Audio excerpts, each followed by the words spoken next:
오늘 11월 25일입니다. 새벽 예배 나오신 우리 성도님들을 환영하고 또 축복합니다. 우리 공동기도 제목 가지고 함께 기도하는 시간 갖도록 하겠습니다. 소리 내어서 기도하시기 바랍니다. 기도하시겠습니다. 홍석화 집사의 암을 치료해 주십시오. 배옥준 집사의 뇌졸중을 치료해 주십시오. 언어가 회복되고 오른쪽 팔다리에 힘이 생겨나도록 해 주십시오. 과간나 집사의 허리를 치료해 주십시오. 고나다 집사가 다시 걷도록 해 주십시오. 최영승 형제의 어머니의 암을 치료해 주십시오. 김태남 지사를 회복시켜 주십시오. 오기선 어린의 12월 8일 골수 이식 수술이 성공하게 해 주십시오. 강봉 장로의 임파선 암을 치료해 주십시오. 우한 피렴으로부터 우리를 지켜 주십시오. 예수님의 이름으로 기도합니다. 아멘. 아멘. 오늘 본문의 말씀은 다니엘서 4장 28절부터 37절까지 말씀입니다.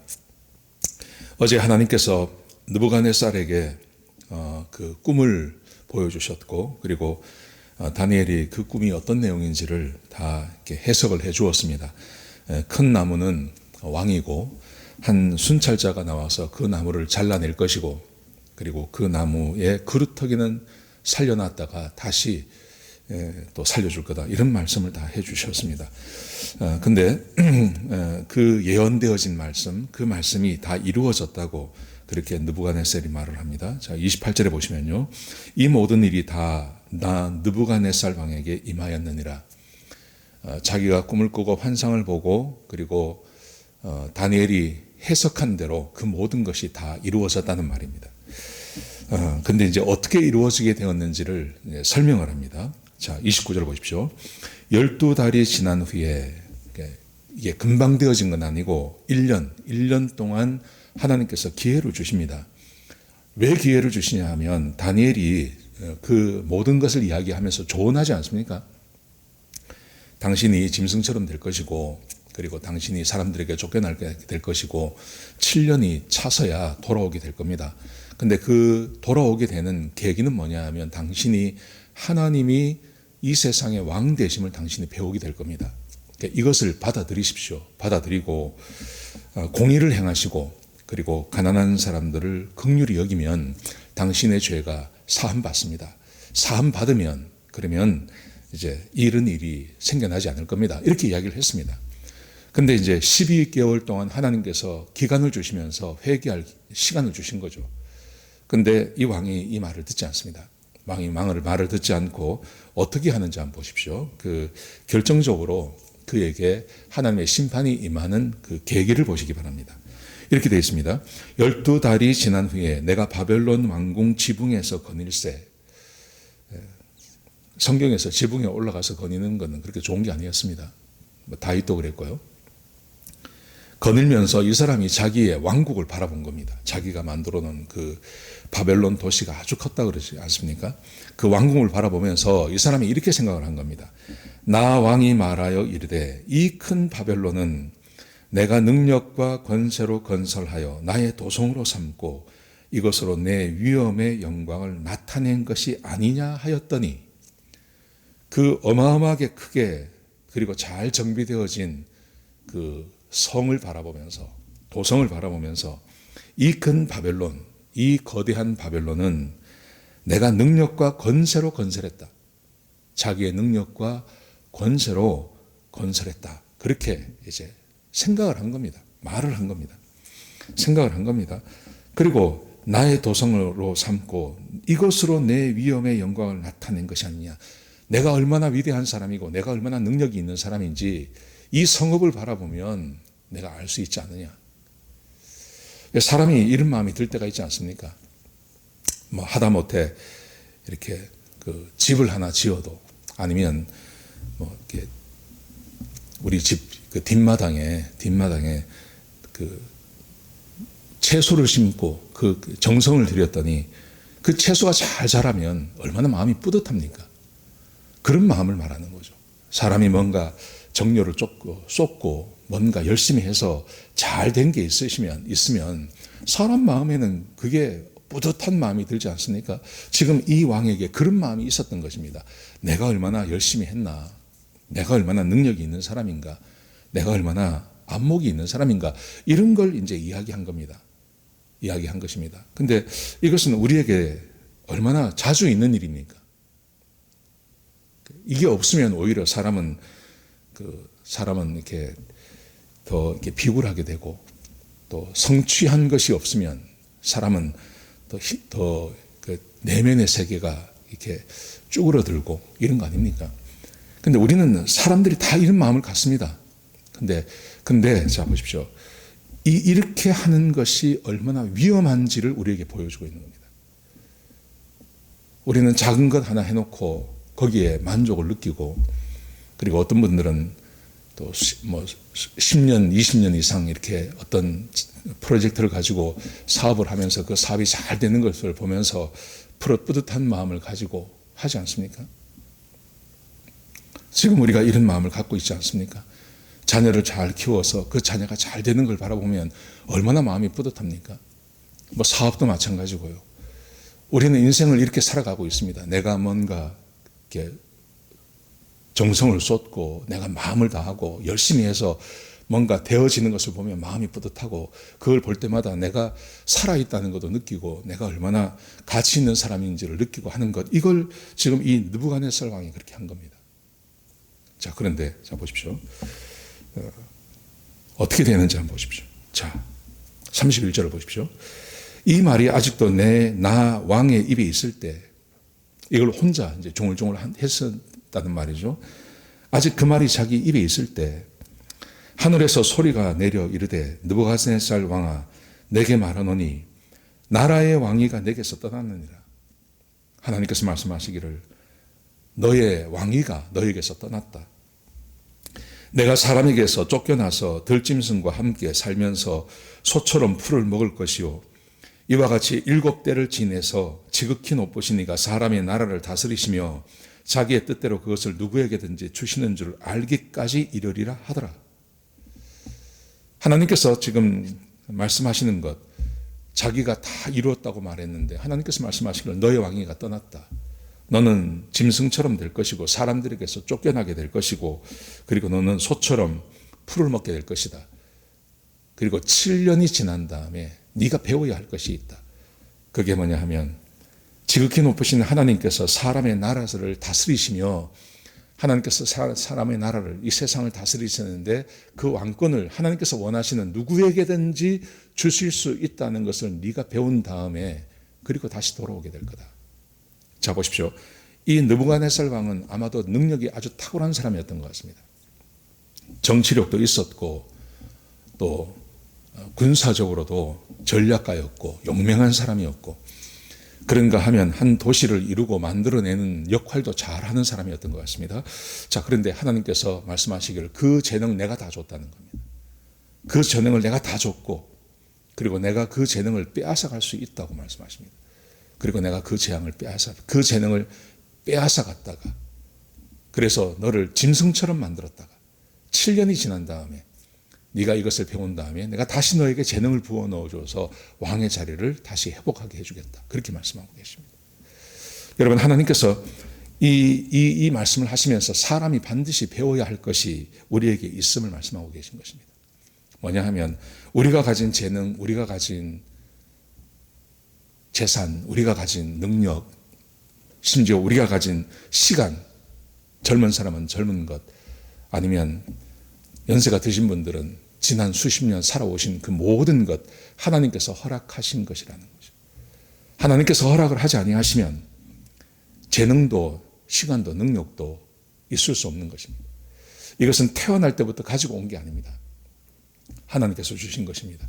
중간에 이것을 가져갈 수 있다고 말씀하십니다. 내가 지금 누리고 있는 이 모든 것, 내 재능과 내 능력과 내 부지런함과 내 안목으로 만들었다고 우리는 생각하기 쉽지가 않습니까? 그런데 하나님께서 말씀하시기를 그게 아니라는 거예요. 그게 아니라 하나님께서 얼마든지 주신 것이며 또 하나님께서 주신 것을 거두어 갈 수 있다고 하나님께서 그렇게 말씀하고 계시는 것입니다. 이 세상에 많은 것들을 이룬 사람들이 자기의 능력이면 못할 것이 없다고 믿는 사람들이 꽤 많이 있습니다. 여러분, 조지 소로스라는 사람 알지 않습니까? 투자의 귀재라 그럽니다. 제가 이 사람 인터뷰, 이 사람이 관심이 있어서 이 사람이 하는 것을 쭉 봤는데 말입니다. 제가 최근에 한번 뭘 보다가 깜짝 놀랐습니다. 이 사람이 뭐라고 이야기를 하냐 하면, 텔레비에 나와서 인터뷰를 하는데 그 사회자에게 이렇게 말합니다. 이 사회자에게 이렇게 말합니다. 많은 사람들이 자기가 신이라고 이야기하면 당신은 믿지 않을 거다. 그렇죠. 일반 사람들, 자기가 생각할 때 일반 사람들, 나 신이야 하면 그걸 믿을 수 있는 사람이 누가 있겠냐는 거죠. 아무도 믿지 않는다는 겁니다. 근데 이 조지 소로스가 뭐라고 말하냐면 이렇게 말을 하더라고요. 내가 신이라고 하면 당신 믿어야 된다. 내가 신이라고 하면 당신 믿어야 된다. 왜냐하면 나는 많은 것을 이루었기 때문에. 이 세상과는 차원이 다른 그런 능력과 힘을 자기가 가졌다. 그래서 나는 스스로 생각하기를 나는 신 같은 사람이다.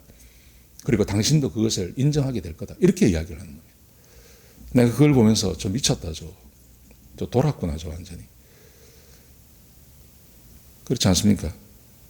그렇게 말했던 사람이 또 있죠. 김일성이 이름도 생각이 안 나요. 김정은이, 김정일이 다 그런 거 아닙니까? 자기가 신이라고 말하는 거 아닙니까? 그렇다가 엉망진창 되어버리지 않았습니까? 나라 전체가.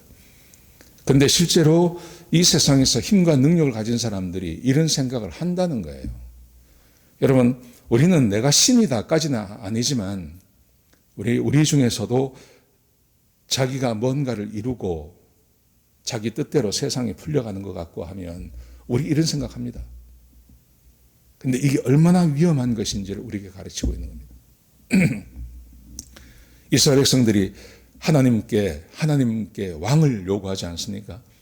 그때 하나님께서 얼마나 슬퍼하십니까? 그리고 하나님이 우리의 왕이시라고 그렇게 말씀하지 않습니까? 저 백성들이 나를 왕 삼는 거 싫어해서 저런다고 그렇게 말하지 않습니까? 하나님께서는 우리의 왕 되기를 원하십니다. 그리고 신약에 오셔서 예수님께서 이 땅에 오셔서 첫 번째 하신 말씀, 회개하라, 천국이 가까웠다. 하나님의 나라가 가까웠다고 말씀하시면서 예수님께서 말씀하신 그 많은 교훈 중에 절대 부분이 하나님의 나라에 대한 이야기입니다. 그 하나님의 나라라는 것은 하나님이 왕이신 것을 고백하고 그의 백성들이 하나님의 말씀에 순종하며 사는 것을 우리에게 요구하고 있는 것입니다. 여러분, 우리 사람들이 배워야 할 것, 우리 살아있는 모든 사람들이 배워야 할 것, 그것은 하나님이 우리의 왕이라는 겁니다. 내가 아무리 능력이 있고 내가 아무리 뛰어나고 내가 모든 것을 다 할 수 있을 것 같아도 우리는 사람에 불과한 것입니다. 그런데 사람이 이 생각을 못한다는 거죠. 지금 이 느부갓네살 왕이 그랬습니다. 그래서 하나님께서 그에게 교훈을 주시는 것입니다. 내가 너의 모든 것을 다 빼앗아가서 너를 짐승처럼 만들 것이고 그리고 7년이 지나가서 네가 하나님이 나라를 다스리시는 왕이시고 하나님께서 그 왕권을 누구에든지 주실 수 있다는 것을 네가 배우게 될 때 그때 내가 다시 너의 모든 재능을 주겠다고 하나님께서 말씀하신 것입니다. 자, 이 말씀대로 되어집니다. 자, 33절을 보십시오. 바로 그때 이 일이 나 느부갓네살에게 응함으로 내가 사람에게서 쫓겨나서 소처럼 풀을 먹으며 몸이 하늘 이슬에 젖고 머리털이 독수리 털과 같이 자랐고 손톱은 새 발톱과 같이 되었더라. 그 기한이 참에 7년이 지났다는 것입니다. 나 느부갓네살이 하늘을 우러러 보았더니 내 총명이 다시 내게로 돌아온지라. 총명이 빠져나가서 사람이 왕이 갑자기 짐승처럼 되었다가 아무 이유 없이 때가 참에 하나님께서 정하신 그 때가 차니까 하늘을 우러러 보는데 갑자기 그 짐승처럼 지내는 사람에게 자기의 총명이 이전에 있던 총명이 다시 들어갔다는 겁니다. 이 말은 무슨 말입니까? 하나님이 주신다는 거죠. 사람의 능력, 사람의 지력 모든 것 하나님께서 주신다는 것입니다. 이에 내가 지극히 높으신 이에게 감사하며 영생하시는 이를 찬양하고 경배하였나니 그 권세는 영원한 권세요 그 나라는 대대에 이르리로다. 그가 스스로 고백하는 것입니다. 자, 보십시오. 35절에 보시면요. 땅의 모든 사람들을 없는 것 같이 여기시며 하늘의 군대에게서든지 땅의 사람에게든지 그가 자기 뜻대로 행하시나니 그의 손을 금하든지 혹 이르기를 내가 무엇을 하느냐 할 자가 아무도 없더라. 하나님께서 다 하신다는 것입니다. 그때 내 총명이 내게로 돌아왔고 또 내 나라의 영광에 대하여도 내 위엄과 광명이 내게로 돌아왔고 또 나의 모사들과 관원들이 내게로 찾아오니 내가 내 나라에서 다시 세움을 받고 또 지극한 위세가 내게 더하였으므로. 이렇게 말해요. 사람이 오는 것도 하나님께서 말하는 것이고 총명도 하나님께서 주시는 것이고 영광도 하나님께서 주시는 것이고 위엄과 광명도 하나님께서 주시는 거예요. 모든 것이 다 하나님께서 주시는 것입니다. 이걸 배웠다는 것입니다. 느부갓네살 왕이 이걸 배우는 겁니다. 여러분, 그러므로 오늘 본문이 우리에게 주고 있는 교훈 이것입니다. 인생의 주인은 내가 아닙니다. 나의 인생의 주인은 하나님이십니다. 하나님이 왕이십니다. 느부갓네살 왕이 이것을 몰랐기 때문에 그가 얼마나 많은 고통을 당하는지 모릅니다. 여러분, 그러므로 인생을 살면서 가장 안전한 삶이 뭐라고 생각하십니까? 가장 안전한 삶. 많이 배우고 많이 갖고 해서 내가 스스로 내 인생에 성을 쌓고 그 성 안에 들어가면 안전할 거라고 생각하십니까? 그렇지 않다는 거죠. 세상에서 가장 안전한 삶은 하나님이 내 왕 되시는 것입니다. 그러면 하나님께서 내게 필요한 지혜, 내게 필요한 건강, 내게 필요한 시간 하나님께서 다 우리에게 주십니다. 하나님이 내 왕이라고 고백하고 그 하나님의 백성으로 하나님 말씀에 순종하며 사는 것이 이 세상에서 사는 삶 가운데 가장 안전한 삶입니다. 그러므로 우리 안에 있는 교만을 버려야 됩니다. 내 능력으로, 내 힘으로, 내 열심으로, 내 안목으로. 아니죠. 그거 믿으시면 안 됩니다. 그게 얼마나 위험한지를 오늘 본문이 우리에게 보여주고 있는 것입니다. 오늘 하루 살아가시면서 하나님이 내 왕이 되십니다. 하나님을 왕 삼고 내가 하나님의 백성답게 하나님의 말씀에 순종하며 사는 것이 가장 안전한 삶이라는 것을 기억하며 사시는 저와 여러분 되시기를 주의 이름으로 축복합니다. 기도하시겠습니다. 하나님, 오늘 귀한 말씀을 통해서 우리에게 교훈해 주시니 감사합니다. 하나님, 사람이 자기 인생의 주인이 아님을 알게 하심을 감사합니다. 아버지 하나님, 우리 인생의 주인이 하나님이신 것을 고백하게 하시고 하나님의 말씀을 따라 살게 하시고 하나님을 나의 왕 삼고 그의 백성으로 안전한 삶을 사는 주의 백성들이 되게 역사하여 주옵소서. 하나님 축복하시옵소서. 주님 감사합니다. 예수님의 귀하신 이름으로 기도드렸습니다. 아멘.